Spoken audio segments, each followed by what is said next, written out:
gudoomiyaha gobolka Banaadir ahna duqa magaalada Muqdisho mudane Amiir gudoomiyaha gobolka Banaadir dhanka siyaasadda iyo amniga saaxiibka Yabo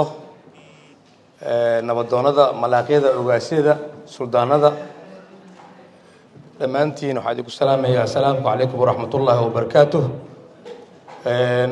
maanta waxaan halkan u fadhinaa howlihii isdaba xigay oo waqti dheer aan soo wadnay baryahan baan soo wadnay oo ahaa labada qodob oo muhiimka ah qodobka doorasho iyo qodobka la dagaalanka khawaarijta runtii meeshan haday fadhiyaan nabadoon xaad iyo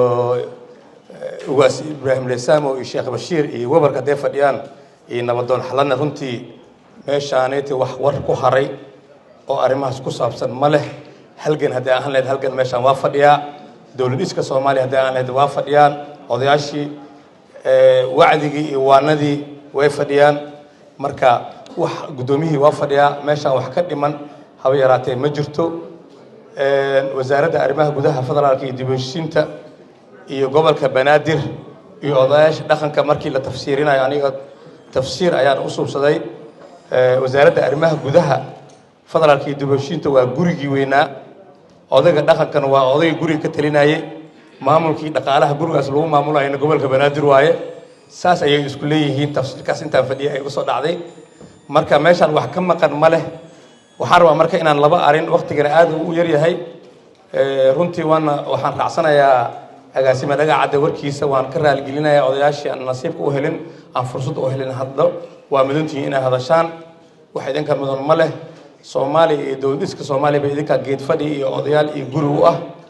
waa arkayseen sidii gudoomiyaha arintan odayaasha inay muhiim u tahay istaaga soo u kacay oo kistayaarka ah oo waxaan dhaxgalay si uu soo gaaray u xaliyay marka waxaan rabaa in arintan aan kor istaago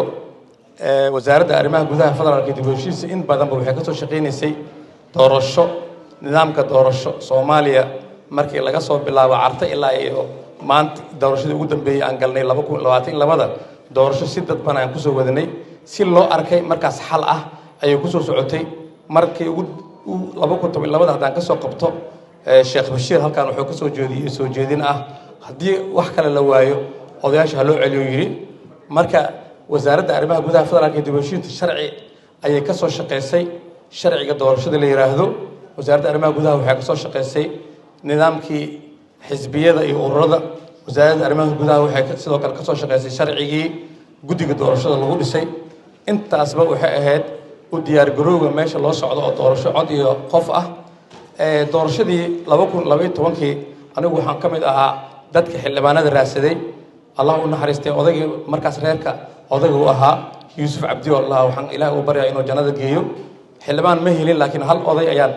maalin walba tagaya dhahay odayga xildhibaan isii marka soo infiiro wuxuu dhihi jiray adiga ma aha qof ka mudo ma laba xildhibaanka adiga waa dhihi jiray marka habeenka hooyadayna xildhibaan ahaa subax marka soo baxay xildhibaan ra'iis ahaa calafna uma helin marka ninkaas odayga ah oo loo arkay markaas dawladdiska Soomaaliya loo arkay lagu soo caana maalay ma ceebeenayo dawladdan ku soo dhisnay nidaamkan ku soo gaarnay meelan ku soo gaarnay